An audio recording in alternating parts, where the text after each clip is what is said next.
Honourable the Minister of Justice and Public Safety.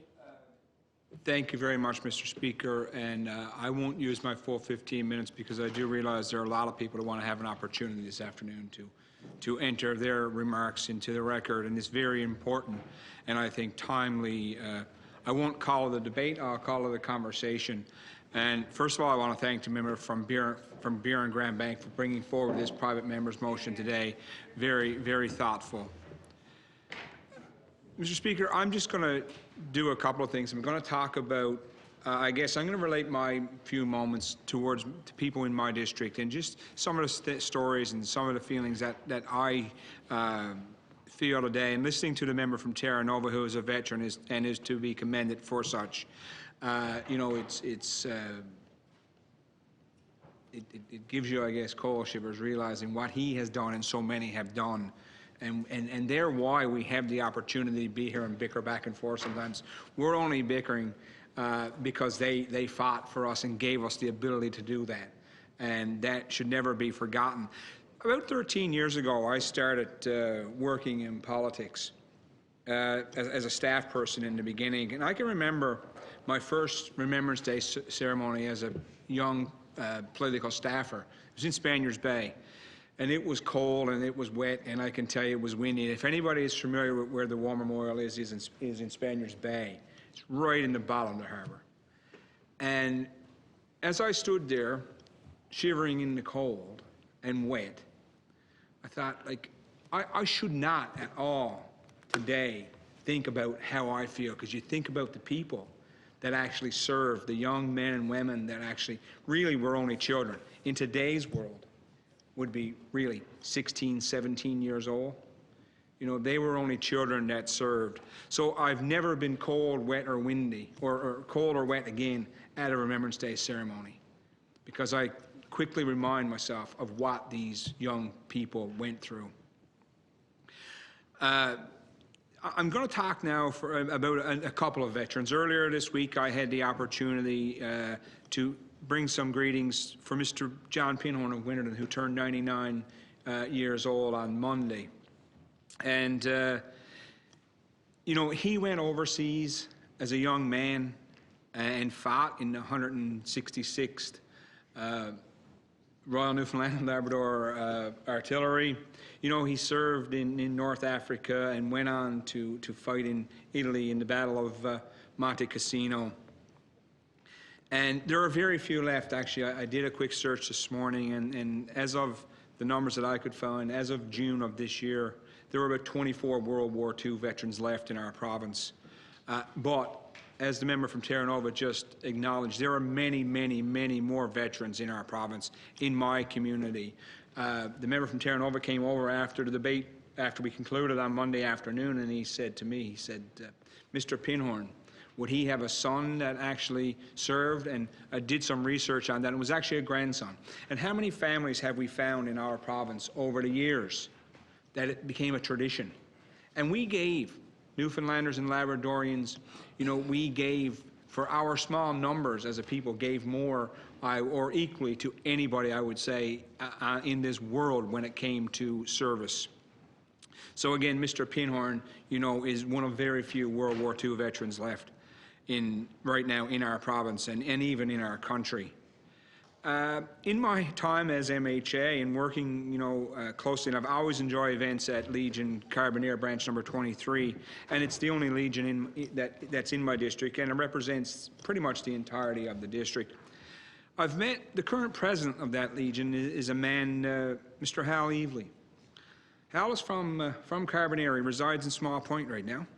As a young man, Hal left as a tradesman and went to the United States.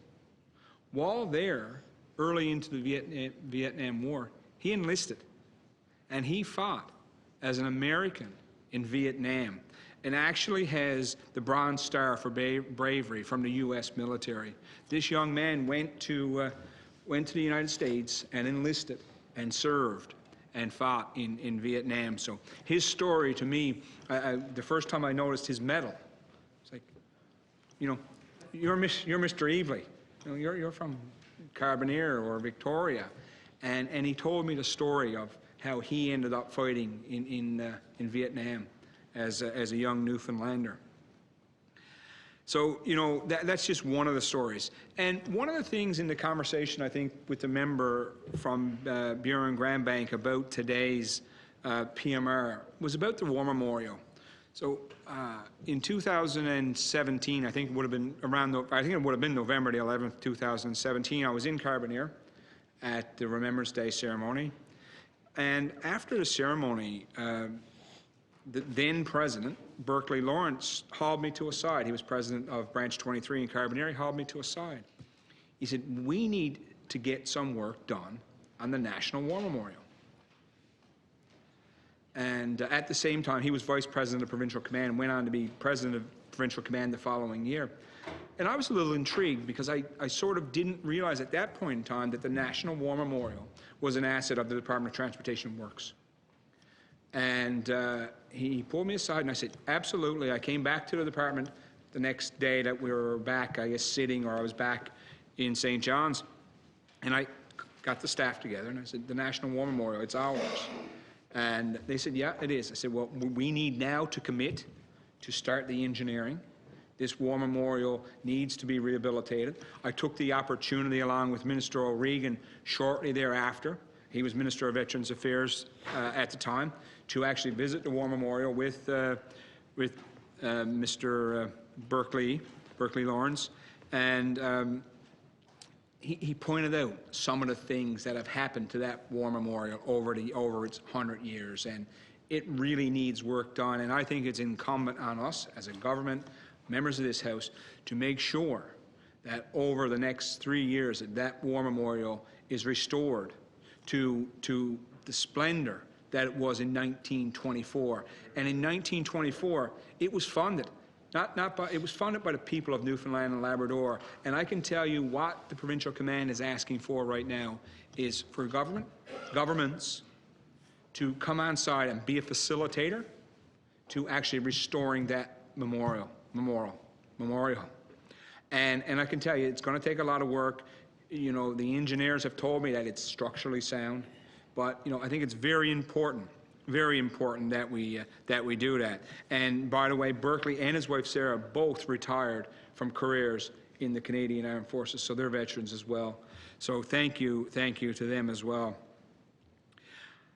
So I'm going to conclude my remarks, but I look forward to the conversation this afternoon. I look forward to working whatever we can do as a government and as a House of Assembly to promote the rehabilitation of the National War Memorial in downtown St. John's, one of two National War Memorials in Canada, actually, one in St. John's and one in Ottawa. So again, thank you to everybody who serves. Thank you for all you've done for us, whether you're a World War II veteran, a veteran of Korea or Vietnam or Afghanistan, or, you know, if you're a veteran that actually served last winter during Snowmageddon.